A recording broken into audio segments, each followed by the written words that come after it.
Back with breakfast is 13 minutes to 9, and we all know that having a baby is hard, tiring work, but for 1 in 5 Kiwi women, the experience takes a toll on their mental health. The Maternal Care Action Group says rising depression rates amongst new and expectant mums are being ignored, and it's time the government funded training for midwives to better identify the early warning signs.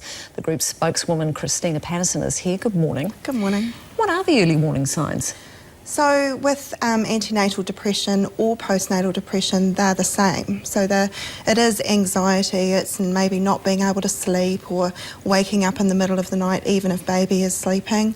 It's things like low mood and low motivation, low energy, irritability, you know, a whole range of things. I think a lot of people will be really concerned at the huge number of women, 1 in 5, who suffer from depression. Yeah, and I think what people don't realise as well, that there's 1 in 8 that suffer it during pregnancy, and that is actually not often picked up.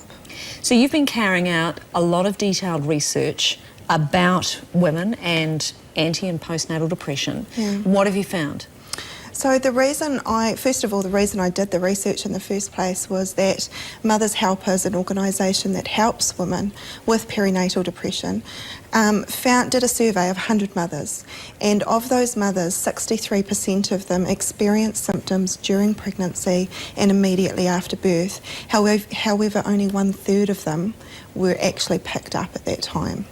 So you've got a huge number of women who are never being identified as suffering. That's right. So why is that? Why are they falling through the cracks? So that's what my research wanted to look at, and I looked at midwives because during that time, the person that they see the most during that time is a midwife. And so I wanted to find out, why was it that midwives weren't screening? We know that they're not screening, and we know that they're not referring, and I wanted to know why. And so what my research found was that their knowledge wasn't there. It wasn't their attitudes. It wasn't that they didn't want to help mums. It wasn't even though we know that they're overworked and underpaid and understaffed, it's not their attitudes. It's actually just that their knowledge isn't there. So we need to look at training for those midwives, and I'm not criticising existing training. I'm just saying we need to look at it, and we also need to consider those midwives who trained maybe 20, 30 years ago, who perhaps their training wasn't that great back then. In terms of professional development, midwives, there's no mandatory professional development in perinatal depression.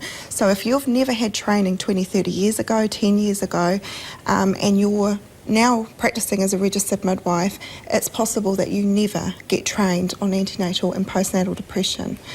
So that's a priority. You're taking a petition to Parliament? Tell me about that. I'm taking a petition to Parliament on Mother's Day, and I'd like to present that to Jonathan Coleman. And basically the petition is asking for funding for 2 things. First of all, to resource midwives, train midwives better.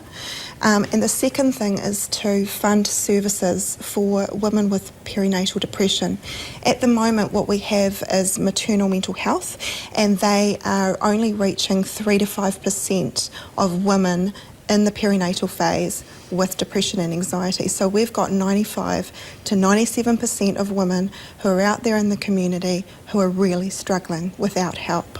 Well, well done on the petition, and good luck for the future. We'll see how that goes. Thank you. Lovely having you. 9 to 9 on Breakfast.